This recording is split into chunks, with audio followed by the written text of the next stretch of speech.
Olá pessoal, tudo bem com vocês? Hoje nós iremos começar, na verdade nós iremos continuar, né, a falar sobre o capítulo 8, que fala sobre os povos africanos. A gente está estudando que, apesar das pessoas acharem que a história da África é unicamente ligada à história negra escrava, não é só isso. A gente já estudou sobre o Egito anteriormente, né, em outros capítulos, mas agora, semana passada, nós estudamos as formas de. Pessoal, nós estudamos as formas que eles poderiam viver, né, das suas casas. Se você acompanhar comigo, lá no capítulo 8, né, que você pode ir olhando, falamos sobre o continente africano, que ele é dividido entre norte e sul, desculpa, entre norte e a África subsaariana, certo? Que eles têm características bem distintas um do outro, e o fator de união, de ligação entre esses dois grupos é o Saara, né? O principal deserto do mundo, deserto quente do mundo. Ele tem 9 milhões de quilômetros quadrados, ele é um deserto enorme, e ele tinha diversas caravanas, né, que iam de uma região para outra, tá? Assim como depois nós estudamos na página 52 sobre as formas de organização social. Não tinha só essa, a gente falou, por exemplo, que tinha os povos nômades, que andavam de caravanas, né, de uma região para outra fazendo comércio, mas também focamos na aldeia, confederação de aldeias, reino e cidade-estado, né? Cada um deles com as suas características bem específicas. Se são ou não, se fazem ou não comércio com outros grupos. Depois a gente falou que uma das principais cidades, estados que tiveram na história foi Cartago, que era aquela cidade fenícia, que nós já estudamos um pouco sobre ela. E eu falei bastante sobre a transformação de Cartago, né? De como ela era no início para como ela se tornou ali no final, até as guerras púnicas, quando Cartago vai ser destruída. Expliquei para vocês que ela era uma cidade bem murada, que tinha duas partes de portos, né? Onde estacionavam ali, onde paravam ali os navios, tá bom? Mas hoje nós iremos estudar a partir da página 59, tá? A gente vai estudar 59, 60, 61. Tá? Parece pouco, mas deu um monte de slide. Vocês vão ver. Deixa eu abrir aqui para vocês os slides. Página 59, se você quiser acompanhar. E nós iremos começar com o reino africano de Nok. Opa.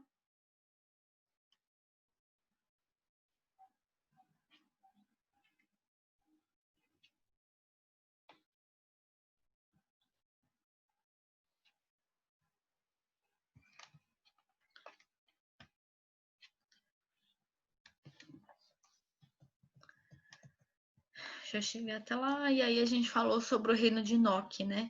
Essa região que atualmente fica a Nigéria.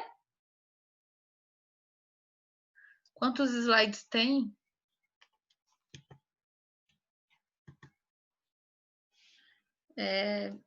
20 por aí.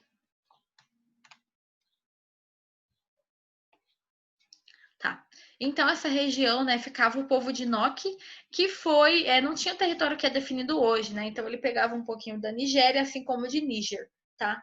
Essa região entre o rio aqui, ó, entre esses dois rios principais, tá? Esse é o Níger, esse aqui eu não me lembro, não dá pra ler. Tá. Fica ao oeste da África, atual Nigéria. Começou a se formar, a se fortalecer ali no século 9 a.C., tá? Nessa área fértil, aqui, próxima aos rios, né? Níger, que eu expliquei para vocês que é esse aqui, e o Banuê, que é esse outro aqui, rio principal. Então, essa região aqui é uma região fértil, né? Dá para plantar muita coisa, eles faziam roças nas aldeias e criavam gado também para poder se alimentar, né? Assim como para fazer comércio, tá? Apesar deles não serem uma cidade tão comercial, eles ainda tinham isso, pelo menos no início. Ele vai se tornar, mas com outros objetivos. Não era tipo roça, não era nada ligado à agricultura, agropecuária, tá? Era mais ligado a objetos mesmo que eles vão produzir. E eles cultivavam principalmente esses produtos aqui, muito cultivado por quase todas as nações africanas, tá? O inhame, a abóbora, o dendê e o sorgo. Se você reparar, produtos que a gente usa, o sorgo nem tanto, né? Parece um trigo, mas esses outros a gente usa bastante. Lembra que nós somos colonizados por uma grande parte de africanos, então eles trouxeram técnicas e produtos para cá, tá bom? E como nós ficamos meio que na mesma divisão do planeta, na mesma zona climática, nós temos um clima parecido, né? Até aqui é dendê. Ele é uma planta, parece uma frutinha, assim, meio amarelinha. Das cores desse negócio aqui, na verdade, do slide. Só que eles fazem óleo, tipo óleo de dendê, já ouviu falar? Ou quando a pessoa come acarajé na Bahia, é com óleo de dendê. Então, eles extraem o óleo, né, desse produto, tá? Dessa planta, enfim. E eles produziam uma escultura, tá? Primeiramente, era uma escultura de madeira. Ah, tá. E sorgo. Eu falei um tipo de trigo. Não é muito comum aqui. É mais comum quando a gente estuda China, locais assim, tá? Mais asiáticos. As esculturas, eles foram muito famosos pelas esculturas. Na verdade, foi muito mais fácil achar escultura do que objetos de prata, não, de ferro, desculpa, que eles vão ser, tipo, conhecidíssimos no mundo por causa deles. Então, eles primeiro esculpiam, né, na madeira, que não sobrevivia muito tempo, né? Depois, eles vão fazer ou desenvolver a técnica da cerâmica, que são todas as imagens que eu vou mostrar para vocês, são feitas de cerâmica, tá? Então, é muito famoso esses rostos que eles faziam, tá? Trouxe aqui para vocês alguns, principalmente rostos de pessoas, situações do dia a dia. Se você reparar, qual que é a principal característica da escultura Nock? É esses olhos de triângulo, quase triangular, tá vendo? No animal, nas pessoas. Não é só a cabeça alargada, mas o olho em forma de triângulo. Então, eles iam produzir isso em cerâmica, tá? Muito, muito famoso. Eu tava dando uma pesquisada, uma pessoa encontrou uma região onde tinha vários, então tem muita escultura desse povo, apesar dele ser bem antigo. Até que eles descobrem o minério de ferro. Gente, dizem que era tanto minério de ferro, mas tanto ferro na região que as pessoas tropeçavam no chão, se achavam em todo canto blocos de ferro, sabe? Então, eles tiveram a oportunidade de desenvolver, achavam então a céu aberto, né?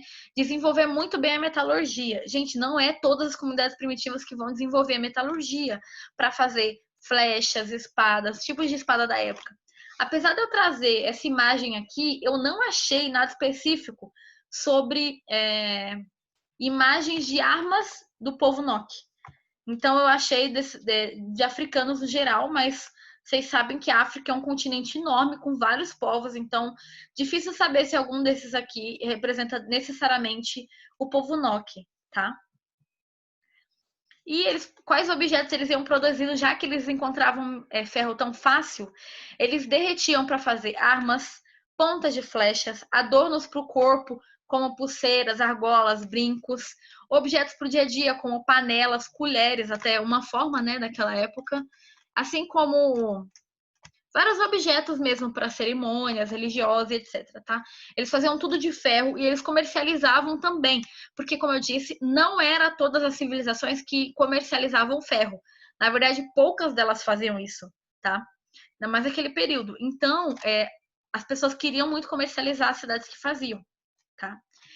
Para fundir o ferro, abriam cavidades no chão com mais de meio metro. Então, eles abriam, né, num formato fornos circulares. Então, eles cavavam o chão em formato circular e ali eles colocavam, enfim, madeira, né? Cortavam as árvores, colocavam madeira, botava fogo para derreter o minério de ferro, para assim eles conseguirem manejar, tá? Que é uma coisa dura, né? Eles aproveitavam também, alguns historiadores acreditam que esses fornos para queimar cerâmica. Então, formando essas cerâmicas em terracota, tá? Esse tipo de cerâmica, ele dura séculos. Então, eles são ultra resistentes, tá? Quando eles são queimados. Tanto porque, mesmo que mole ou ela não vai derreter, por exemplo, entendeu? Tanto que existem algumas cerâmicas de terracota chinesa dentro d'água. Mas isso aí é uma outra conversa, uma outra aula. Então, eles esculpiam principalmente esculturas e retratos de cabeças humanas. Mas dizem que, então, o que significavam essas cabeças humanas? Alguns historiadores acham que representava os deuses, outros acham que representavam os anciões da cidade. Ou seja, aquelas pessoas mais importantes que fizeram uma coisa importante, que eram idosos relevantes para a comunidade, tá bom? Então, até que a cultura Nok vai chegar ao fim ali no século III depois de Cristo. Veja que ela durou bastante tempo, né? Porque, como a gente falou, ela começa aqui, ó, no século 9 a.C. Para depois de Cristo, foram quase 10 séculos, né? Não exatamente isso. Próxima comunidade. Isso acabou a página 59, tá? Alguém tem alguma dúvida sobre o povo de Nok? Se tem dúvida, escreve aí no chat. Se não tem, se entendeu tudo, aperta o joinha.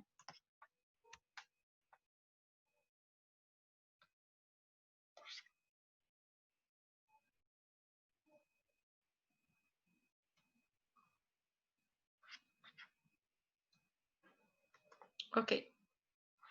Pessoal, coloca aí no chat o nome de quem está participando da aula.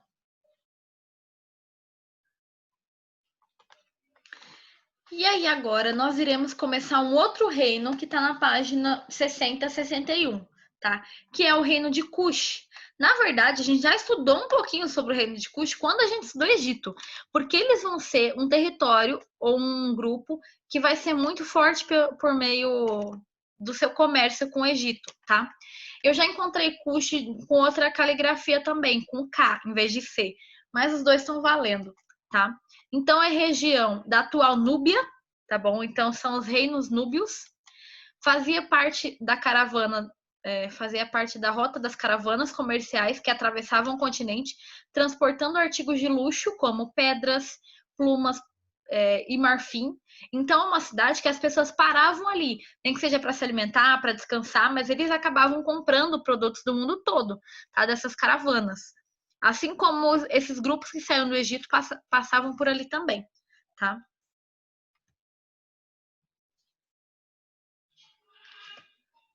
Davi Teran, Bruna, Jamile, Eros, Arthur, Daniel, Ana Sofia, Jamile, Amanda.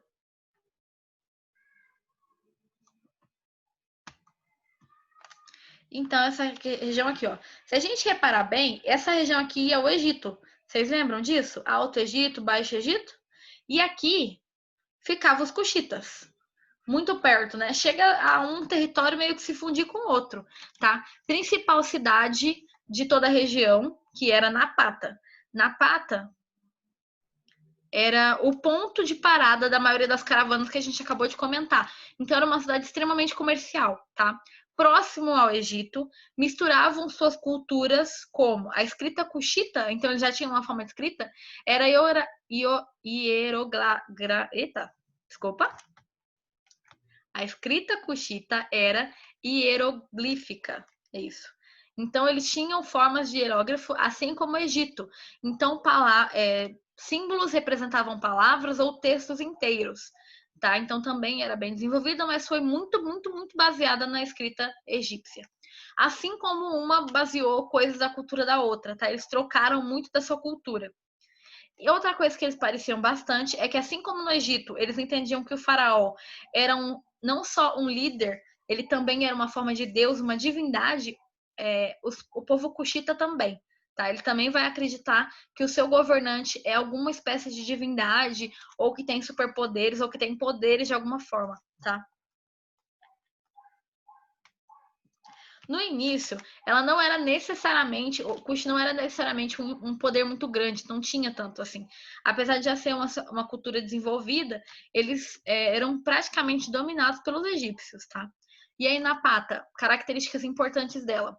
Além de ser um importante centro comercial que a gente falou, é também importante centro religioso, porque era em Napata que ficava essa montanha de Jebel, Barcal.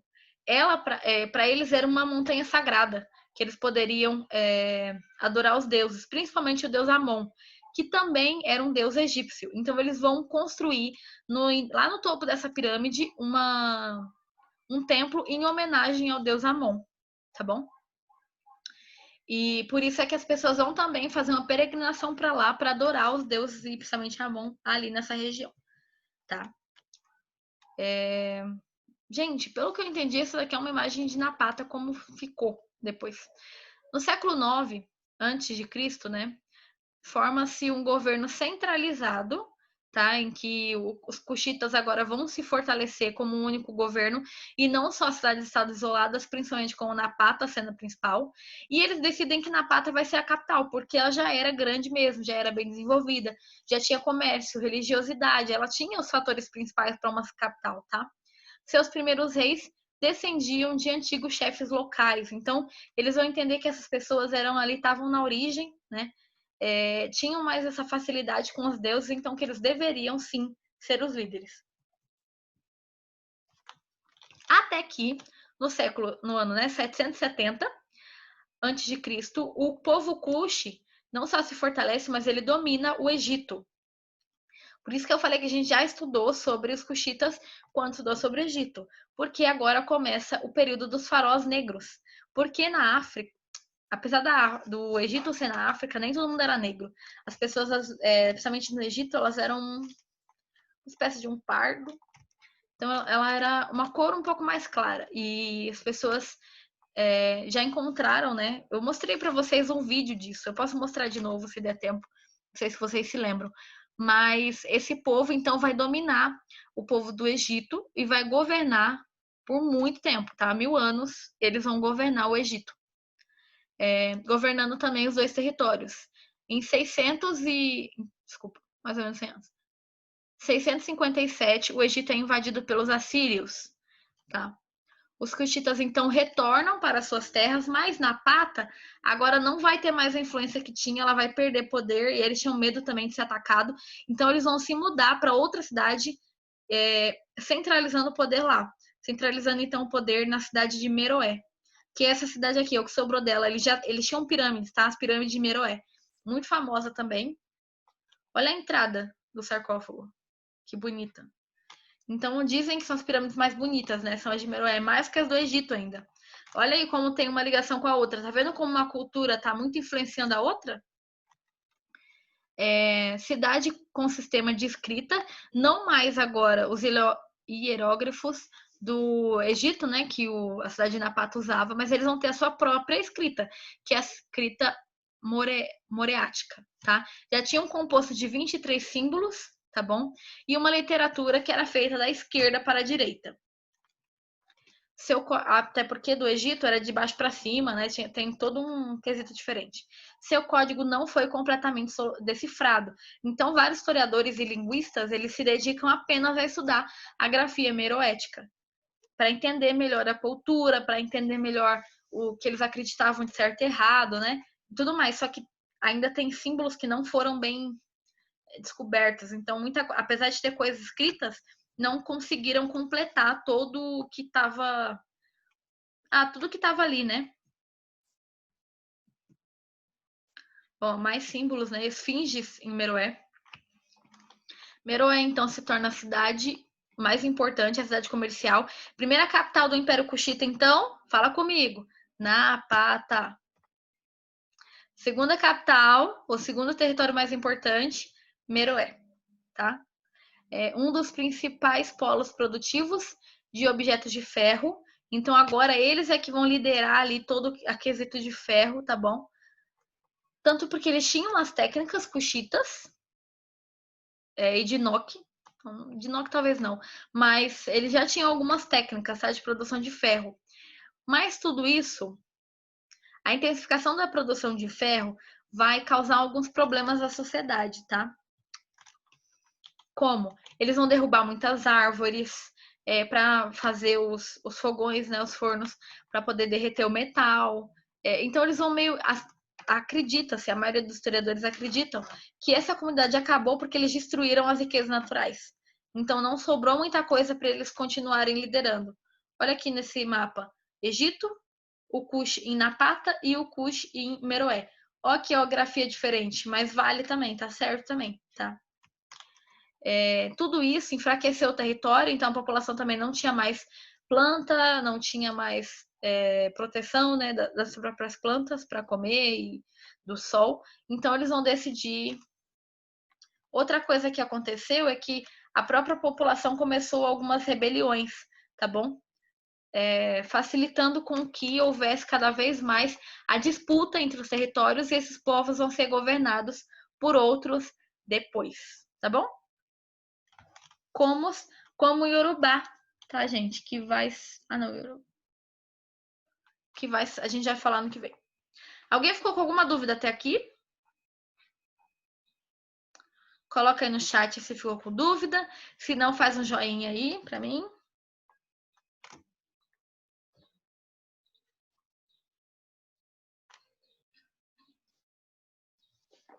Tá bom, Amanda, eu vi.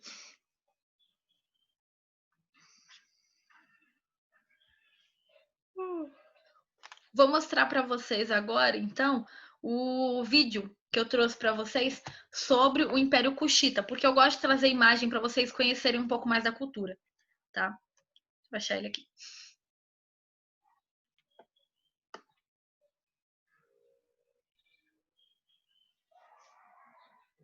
Existem outros, olha.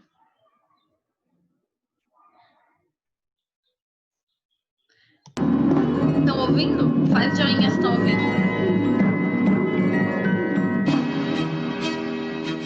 Beleza. Na África, entre o sul do Egito e o norte do atual Sudão, existe uma região desértica cortada pelo rio Nilo, conhecida como Núbia. Habitada há milênios por uma população negra, a Núbia foi cenário de um reino poderoso, o reino de Kush. A história de Kush entrelaça-se com a do antigo Egito. Durante séculos, as riquezas de Kush, ouro, marfim, ébano, peles e leopardo, gado e escravos, sustentaram o luxo e o poder dos faraós egípcios. Em 1550 a.C., Kush caiu sob domínio do Egito e assim permaneceu por cerca de 500 anos. Veja que então, como eu falei, né, o Egito já tinha governado o Kush, depois eles vão inverter.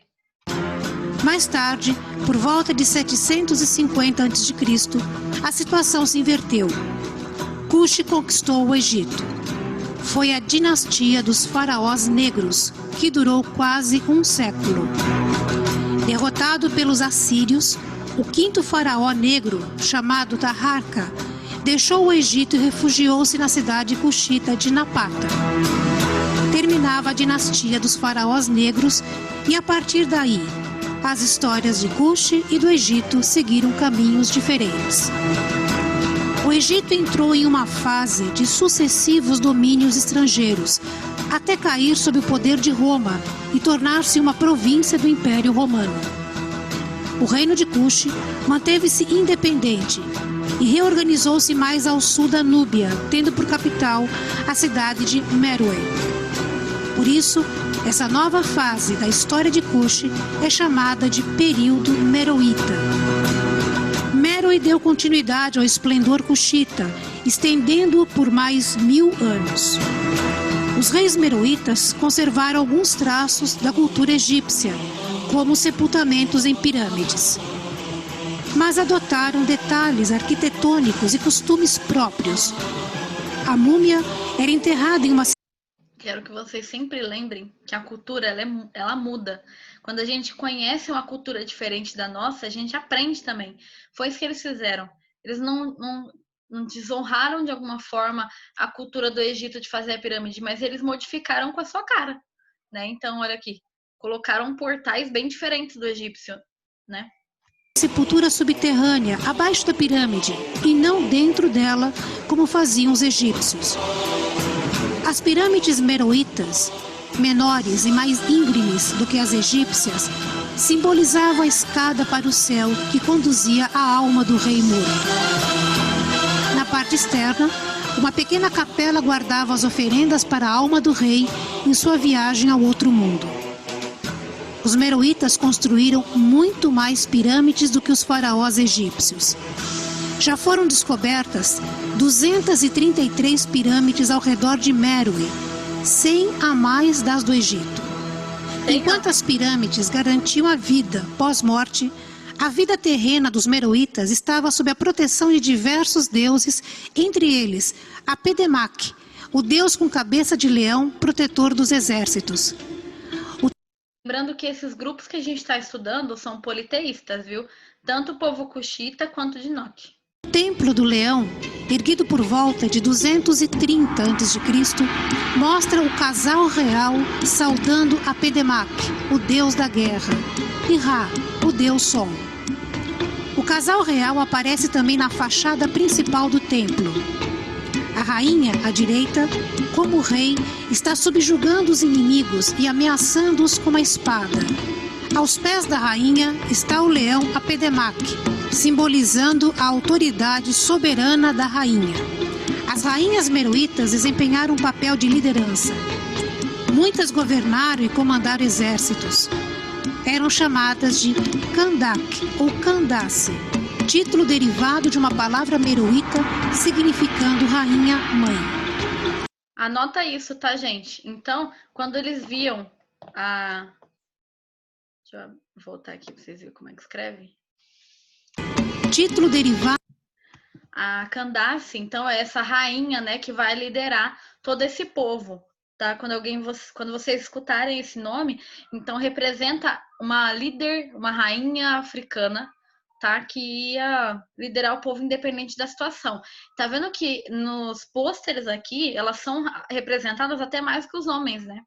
De uma palavra meroíta significando rainha-mãe. Quando os romanos ocuparam o Egito em 30 a.C., a Candace Amani-Saqueto desafiou as legiões romanas. Um exército de 30.000 meroítas aniquilou 3 tropas romanas, forçando o imperador Augusto a celebrar um tratado de paz com a rainha meroíta. A pirâmide da Candace Amani-Saqueto foi saqueada por Giuseppe Ferlini, um caçador de tesouros que em 1834 destruiu dezenas de pirâmides meroítas em busca de ouro. As joias encontradas pelo aventureiro surpreenderam o mundo. Elas testemunham o esplendor e a riqueza do reino de Kush. Veja que apesar da gente conhecer muitas vezes apenas a história de escravidão dos negros, olha o adorno dessa rainha, gente. É ouro e pedra preciosa. São coroas, anéis, braceletes, pingentes, broches, selos reais, colares de ouro com incrustações de concha, cornalina, faiança e lápis-lazuli. Os meroítas registraram sua história em pedra, em papiros e nas paredes dos templos. Os especialistas conseguiram decifrar milhares de palavras, mas como a língua meroíta permanece desconhecida, é quase impossível entender o significado dos registros. O reino de Kush do período meroíta ainda é um enigma para os historiadores e um fascínio para os aventureiros que vasculham o deserto do Sudão em busca de riquezas incalculáveis.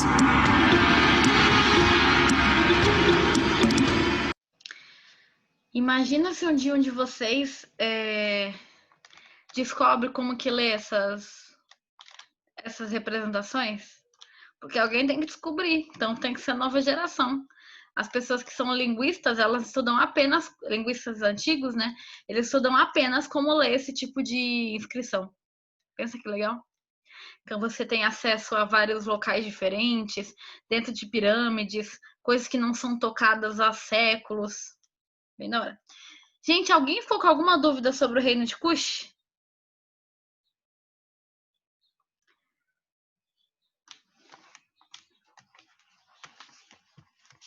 Então, vou fazer pergunta sobre o capítulo. Após o início de Cartago, como era o exército de Cartago?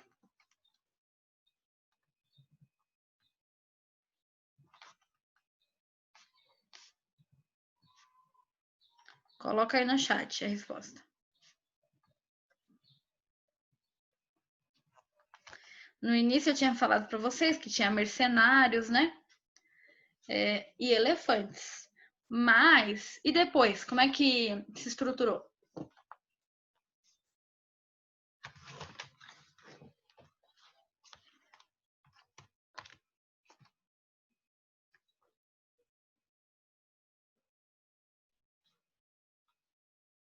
Ninguém mais responder? 10, 9, 8.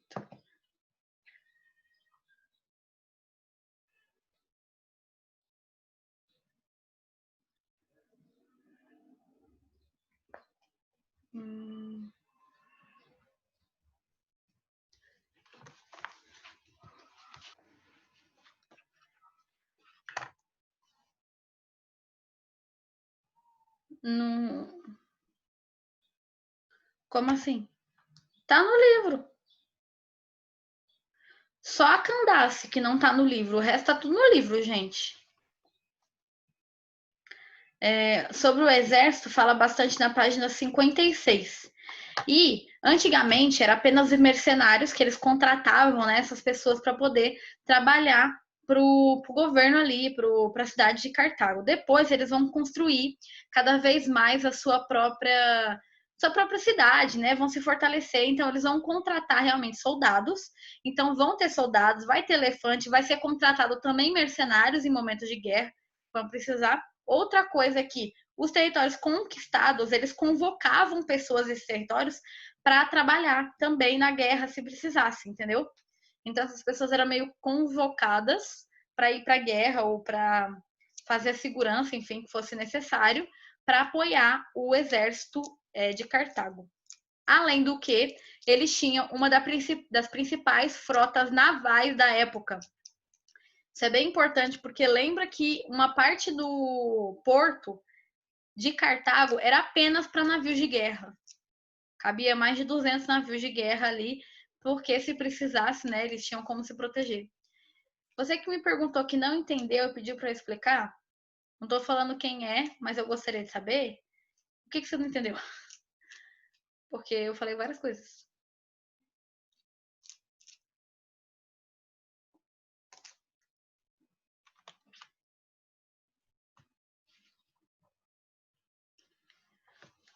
Deixa eu ver outra pergunta enquanto isso. Sobre Cush?